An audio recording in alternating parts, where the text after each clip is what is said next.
Well, first and foremost, I got to congratulate you on your first semifinal here at the Australian Open.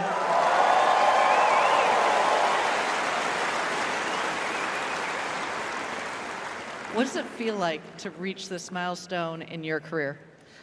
Yeah, it's awesome. I mean, I've been able to go deeper at the U.S. Open the last couple years, but here was the first slam that I really broke through at, and I was a 3, and then this year 4-time quarterfinalist. So I was like, it's got to be coming, like the next round I got to get to the semi, because I feel like I play some really good tennis here, and I like the conditions, and I've always felt like even matches I've lost here that I've played well. So I've been waiting for the time where I can kind of break through.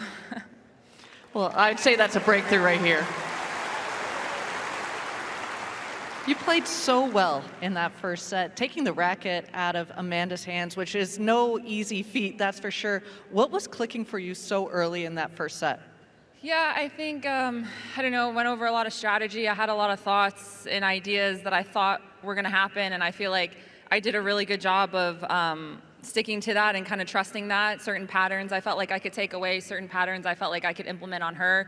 And I knew she was going to step it up in the second. I think I had some chances to break, especially that first game, and I was a little annoyed with that, but I just, told myself to keep, trying to hold on to my serve, and then being able to break back late there was obviously huge. And, it was a little windy out here too, so I had to kind of play into the conditions and just really work on my footwork.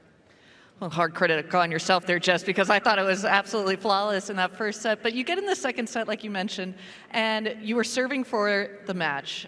I know there's very few people in this stadium that have probably been in your experience of serving, so maybe give us a little insight of what was going through your head when you got broken and were heading to that tiebreaker.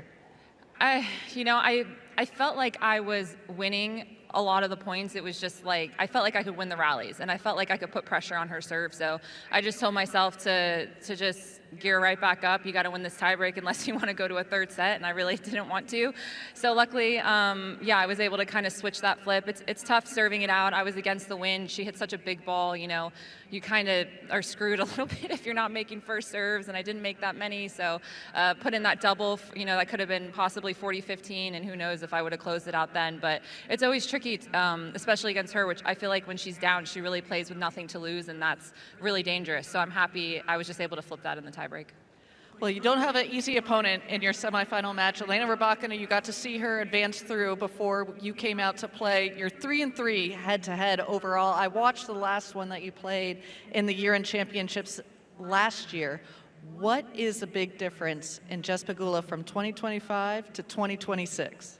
Well, considering our season's like 11 months, it was only like 2 months ago, so I'm not sure that much has changed. But no, I was playing really well. I mean, she was playing an unbelievable level in Riyadh, and I thought I played a great match. I was really upset after that one, actually, because I felt like I should have won, but I mean, it was really, really close. But she's just tough to play. She has a massive serve, big groundies, cool as a cucumber. You get nothing out of her. And she's been playing some great tennis, honestly, since the end of last year. But I'm going to do my best to hopefully crack the code on her for the next round. And we'll see how it goes. Well, we'll see if you can crack the code. But first of all, congratulations to Jessica Pegula. One World of Sports is your home of the Australian Open. From highlights of the best players, every magic Aussie moment, and the best expert analysis. We'll have every nail-biting, heartwarming, and edge-of-your-seat point covered. Subscribing to Wide World of Sports on YouTube is a must for any tennis fan.